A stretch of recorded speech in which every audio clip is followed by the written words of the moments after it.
favor, imagens aqui no telão desse verde belíssimo dos aguapés.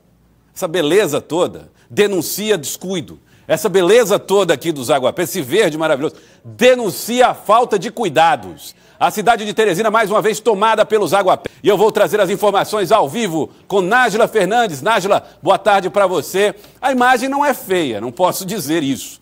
Agora, ela denuncia um problema importante, ambiental, que Teresina precisa enfrentar, né, Nájila? Boa tarde. Exatamente isso, Joelson. Boa tarde a você, boa tarde a todos que acompanham o Jornal do Piauí.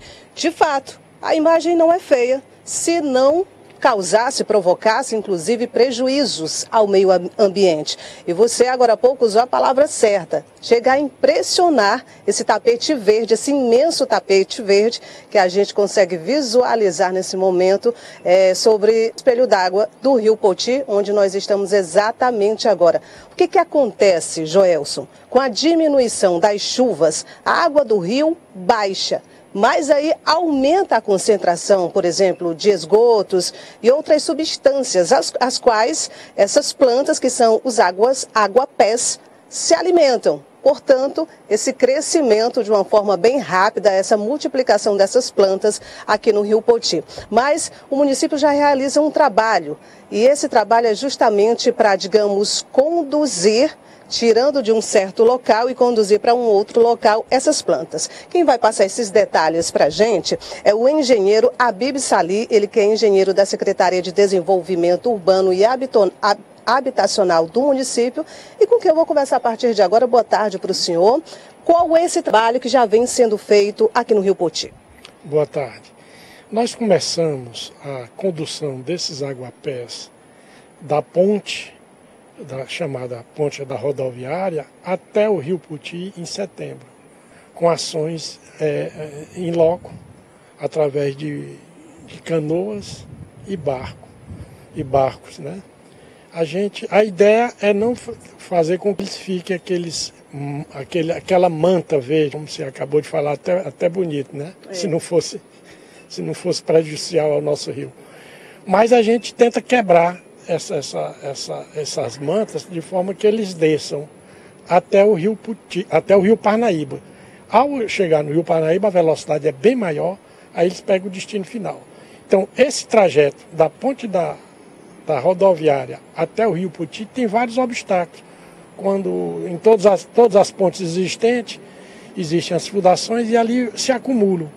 Então, durante o dia todinho se vai empurrando esses aguapés de forma bem simples, de forma bem simplificadazinha, através do barco. E à tardezinha, dependendo da situação, a gente faz a contenção nesses pontos. Contenção através de bambus e corda de nylon acoplada aos pés chamados, que elas fazem com que a corda fique flutuante. Essa é a intenção nossa. Como são plantas que não têm raízes, não é? Essa contenção é o suficiente para que elas possam se movimentar. Exatamente, a contenção é para conter, porque às vezes à noite o vento vem ao contrário, vem de norte a sul. Aí o agapé faz é retornar. Eu cheguei até a lhe mostrar aqui as ondinhas que dá na água, ela muda de sentido. Então, à noite, a tendência, dependendo da situação, a tendência dele é voltar. Então ele fica contido justamente por isso. Alguns imprevistos acontecem, ou quebram a contenção, aí eles retornam. Por exemplo, esses que vocês estão aí abaixo, eles estavam ontem à tarde lá na primavera, na ponte da primavera. Eles retornaram, grande parte deles retornou hoje. O senhor falou agora há pouco, até o destino final. Qual seria esse destino? O encontro dos rios. A gente vai jogar ele no leito do rio Parnaíba, para que, como o rio Parnaíba tem uma velocidade bem maior do que a do Poti, aí eles tomam o destino final. Ou seja, esse trabalho ele deve permanecer até quando? Iniciamos em setembro, devemos permanecer até o final de novembro. É o que se supõe, né? É o que a gente vem. Segunda ou terceira vez que a gente faz isso, que eu acompanho, e vai até final de novembro, por aí. Quando dá as primeiras chuvas, a primeira chuva já leva eles.